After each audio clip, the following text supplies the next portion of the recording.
Tento mesiac sme sa úspešne snažili vyriešiť záhadu, na čo sa používalo toto. Vítam vás pri Naspäť do minulosti série, kde hádame význam vecí a nemá cenu naťahovať, lebo každý komentár bol správny. Áno, ide o vlasové štipce na vytvorenie tzv. Finger waves, ktoré boli populárne najmä v 20. rokoch minulého storočia, ako ste možno vycítili z voľnej línii šiat. Ženy v tej dobe rapídne skracovali vlasy, z čoho ich manželia šaleli. Vďaka ich praktickosti sa stále využívali až do 50. rokov. Mali veľmi silný úchop, aby sa vlny podarili aj bez tepla. Úče sa väčšinou počiarkol klobúkom a inými doplnkami. Ak to sa neodvážili ísť nakrátko, šikovne vlasy na zátylku skryl. Sranda, čo tieto malé pomôcky dokázali vykúzliť.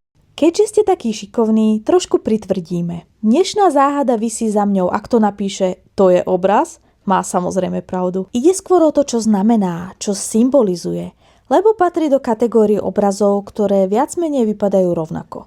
Všimla som si toho až tento rok a zaujímalo by ma, či ste sa s nimi už stretli. Ukážem vám ďalší z tejto kategórie. Rovnaký koncept, no iné privedenie. Tieto dva exempláre mám doma, no tu je ešte zo pár exemplárov, ktoré som náhodne našla na internete. Ale zároveň aj veľa nezrovnalostí, preto ak sa vyznáte v obrazoch, viete nás poučiť? Lebo aj ujo Google je zmetený.